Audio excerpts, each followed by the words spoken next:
So this is the new Motorola Edge 30 Pro. Nice Nice. looking phone, isn't it? It feels really good in the hand. I was noticing it with you earlier, and like the first thing that pops out is the screen. It's an OLED screen. What I love about the screen is that, well, two things that I love about the screen. One, it's very, very fast at 144 Hz refresh Yeah. rate. And the second thing is that it's not a curved screen. And Yeah. I like that.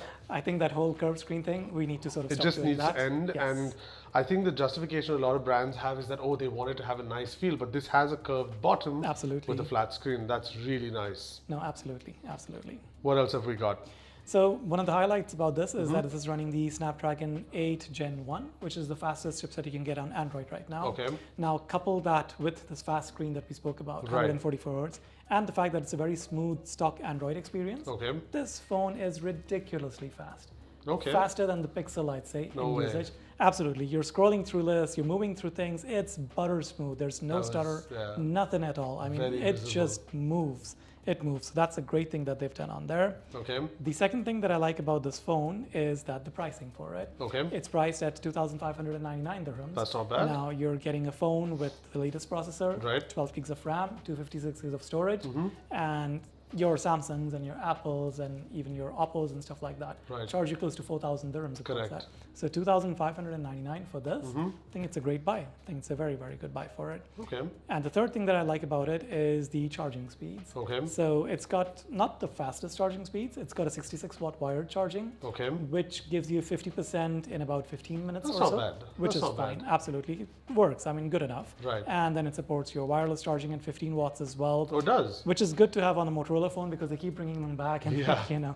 discontinuing them. And all that the means time. that they listen, because last year they didn't have one. Yeah. Absolutely, Yep. absolutely. So those are the three things that I'd say are the plus things for this phone.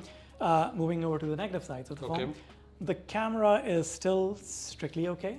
Okay. So they've gone down from 108 megapixel last year to 50 megapixel. Okay. They've got three over here. You've got a 50 megapixel primary, Right. 50 megapixel ultra wide, and then a Right. 2 megapixel depth sensor.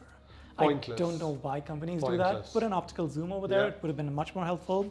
Unfortunately, that's the case. Takes decent shots during Okay. daylight, but as soon as you switch to nighttime, starts Nowhere going to be down. seen. Fair. Absolutely. Fair. That is one of the cons about this phone. The second thing about this phone that I don't like, Okay. and this is about not particularly to this phone, but Motorola in general, Right. they're super slow with Android updates. Okay. Ridiculously slow with What are we Android on updates. right now? So we are recording this at the end of April. It's Okay. almost May right now. And this is running the January patch. Right. January, which is like almost 4 months behind. Unfortunately, this But is the case with that's Motorola. very surprising, right? Because Motorola, I mean, it has a almost stock vanilla. Don't know why they Android do experience. it. Don't know why they do it. It's always been the case, whether it's a Razr, whether it's an older Edge, Right. whether it's a G, whatever it is, every single time their updates are always super slow. Interesting. And I think this is supposed to get you 2 years of updates, Okay. or at least 2 Android version updates, something along Right. those lines. But again, don't hold your breath for it. I mean, they take 6 to 8 months after Google's released it to get this. I'm glad that this is running the latest version of Android. At least that's there Yeah. on their Android 12 on there. So at least they've got that running on there.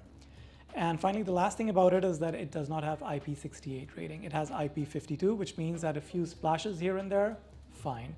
But The you phone know, can't take a full dunk. no, definitely not. I wouldn't keep it next to my sink in the morning when I'm brushing my teeth or shaving and Right. stuff like that. I wouldn't do that. Fair. So I think that's one thing that's missing on there.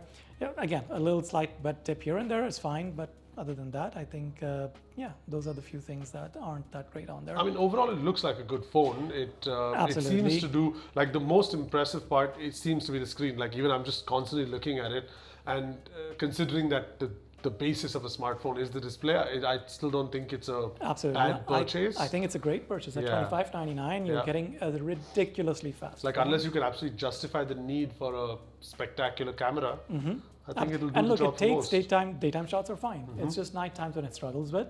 Video is great too. I mean, if you like 4K video, 60 FPS, it does all of that. That's it fair. checks all your basic boxes, and it has high-end specs. So Yeah. for $25.99, I think it's a great buy. Not bad. Yeah.